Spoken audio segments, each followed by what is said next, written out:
Assalamualaikum warahmatullahi wabarakatuh.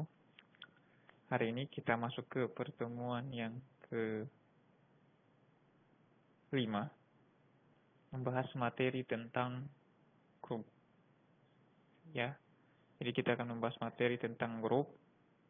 Apa itu grup? Itu yang kita akan bahas.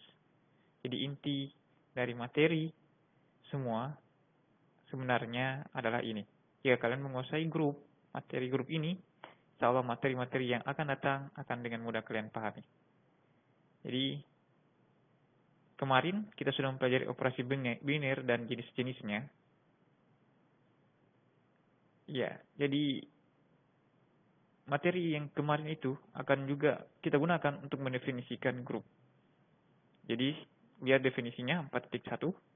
Suatu himpunan G yang tidak kosong dan suatu operasi biner bundaran. Jadi operasi biner, bundaran ini operasi biner ya. Kita anggap suatu operasi yang operasi biner. Yang didefinisikan pada G membentuk suatu grup bila dan hanya bila memenuhi sifat-sifat berikut ini. Operasi biner, bundaran. Jadi bundaran simbol suatu operasi yang kita katakan bahwa simbol operasi ini sudah operasi biner. Pada G bersifat asosiatif bila dan hanya bila untuk A, B, C elemen G berlaku A bundaran B bundaran C sama dengan A bundaran B bundaran C. Jadi suatu grup dikatakan, suatu operasi dikatakan grup jika memenuhi syarat-syarat. Suatu operasi biner ya, saya ulangi sekali lagi. Suatu operasi biner dikatakan grup jika memenuhi syarat-syarat seperti berikut ini. Yang pertama, dia sudah bersifat asosiatif. Ya, itu yang pertama. Kemudian adanya elemen identitas. Kemudian adanya unsur balikan atau invers. Jadi setiap anggotanya ada inversnya, ada unsur balikannya. Seperti itu ya. Jadi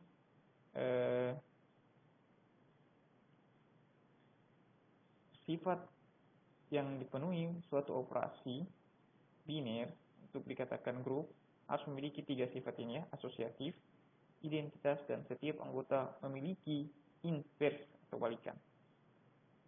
Oke, bisa? Saya rasa bisa ya. Jadi kalau kemarin monoid maupun semigroup, dia hanya memiliki kedua sifat ini, sedangkan kalau grup dia harus memiliki ketiga-tiganya ini, asosiatif, identitas, dan invers. Ya.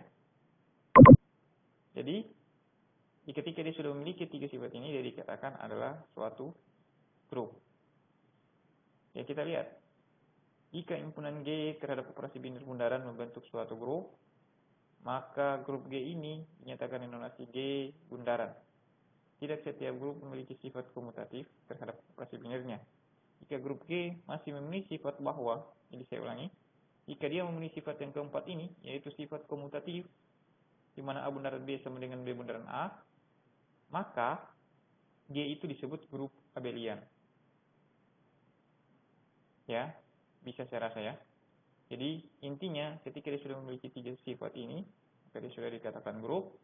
Dan jika dia ditambah dengan sifat komutatif, maka namanya grup abelian. Contoh, himpunan bilangan bulat. Ya, jadi himpunan bilangan bulat ini disimbolkan dengan B. Jadi anggotanya adalah anggota yang tak hingga, banyak, dan kita tidak tahu batasnya ya. Negatifnya kita tidak tahu batasnya berapa, dan positifnya juga kita tidak tahu batasnya berapa. Dioperasikan terhadap operasi biner penjumlahan. Buktikan bahwa B adalah grup abelian. Kita akan buktikan.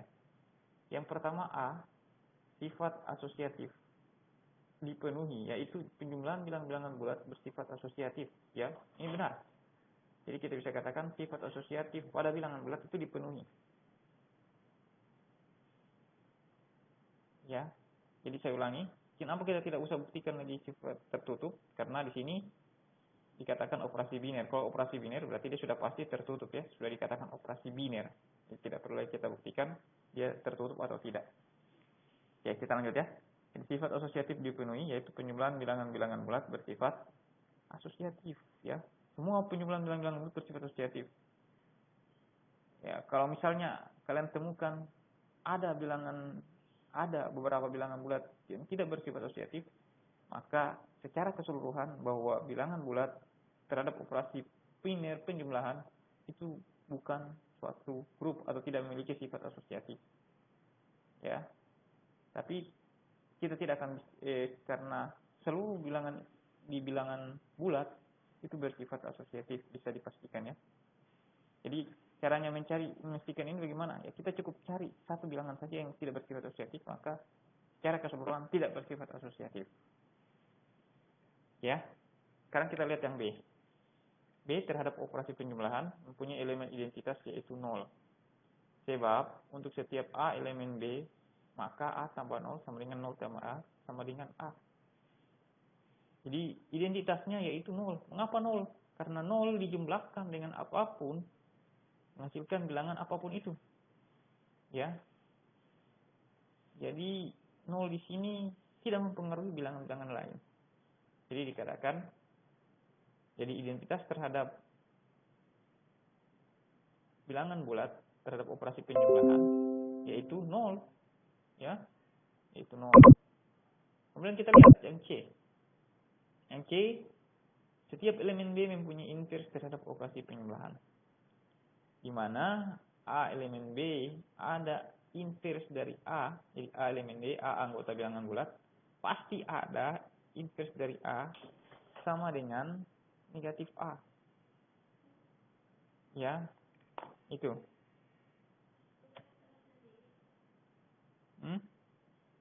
Apa yang kita buka?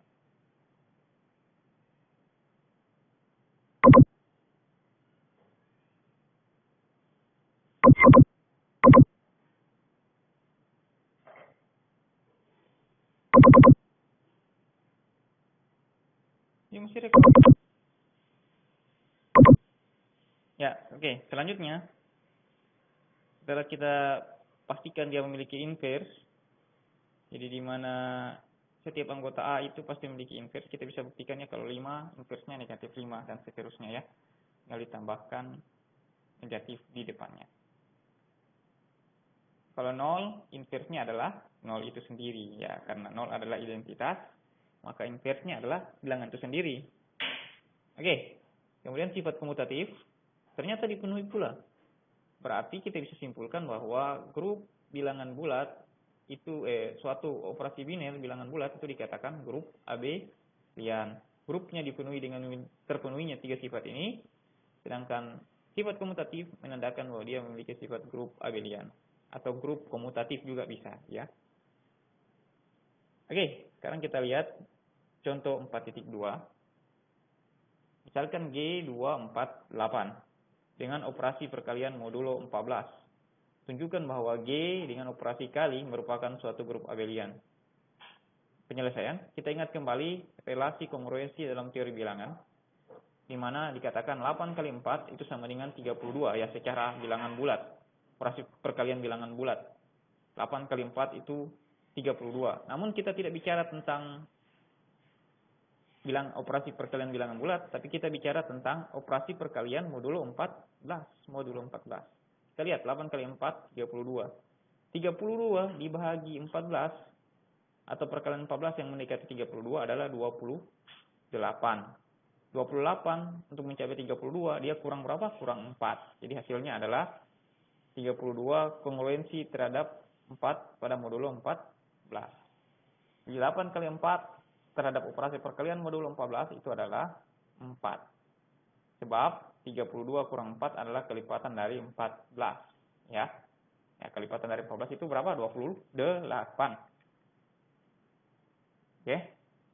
Tabel 2.1 atau yang ini menyatakan semua hasil operasi perkalian modulo 14 pada Y sama dengan 2, 4, dan 8. Kita bisa lihat ya. 2 kali 2, 4. Ya, benar ya.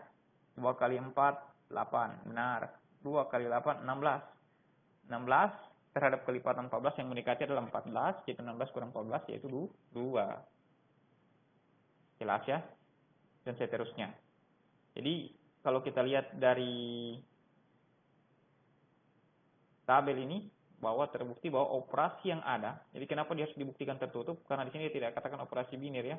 Dia cuma katakan operasi perkalian. Makanya kita harus buktikan operasi binernya, jangan tunjukkan sifat tertutup ternyata dia penuhi, semua hasil yang ada di sini itu memiliki sifat tertutup, di mana 4, 8, 2, 8, 2, 4, 2, 4, 8. Semua anggota dari G sendiri. Kemudian sifat asosiatif, kita bisa lihat, kita bisa di sini terbukti bahwa ketika kita kalikan 2 kali 4 kali 8 itu menghasilkan nilai 8. Dan ketika kita kalikan 2 kali 4 kali 8 juga, di mana 4 kali 8 terlebih dahulu, itu menghasilkan nilai 8. Maka terbukti ya, bahwa himpunan G asosiatif. Begitupun kita lihat, kita ingin buktikan bahwa G itu memiliki identitas, yaitu 8. Kenapa kita bisa temukan 8? Kita lihat, ternyata 2 kali 8 itu sama dengan saja dengan 8 kali 2, itu menghasilkan nilai 2. 4 kali 8 itu sama dengan 8 kali 4, tetap menghasilkan nilai 4. Dan 8 kali 8 itu menghasilkan nilai 8. Jadi sehingga 8 itu tidak mempengaruhi bilangan lain. Dan dia dikatakan identitas.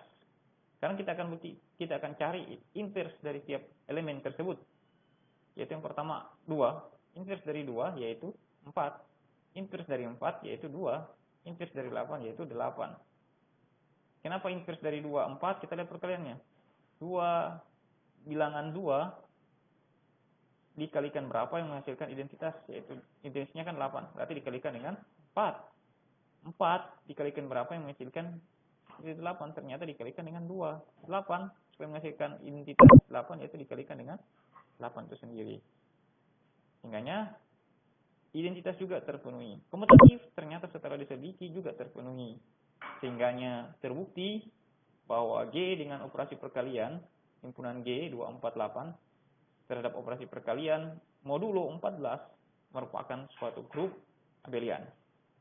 Ya, pendalaman materi di sini silakan kalian cari jika kalian paham soalnya. Jadi G itu adalah I, H, Rx, Ry. Didefinisikan dengan operasi bundaran pada G, di mana I itu identitas, yaitu persegi panjang tetap seperti semula. H yaitu setengah putaran dengan pusat 0. Rx dan Ry berturut-turut adalah refleksi dengan cermin garis-garis X dan Y.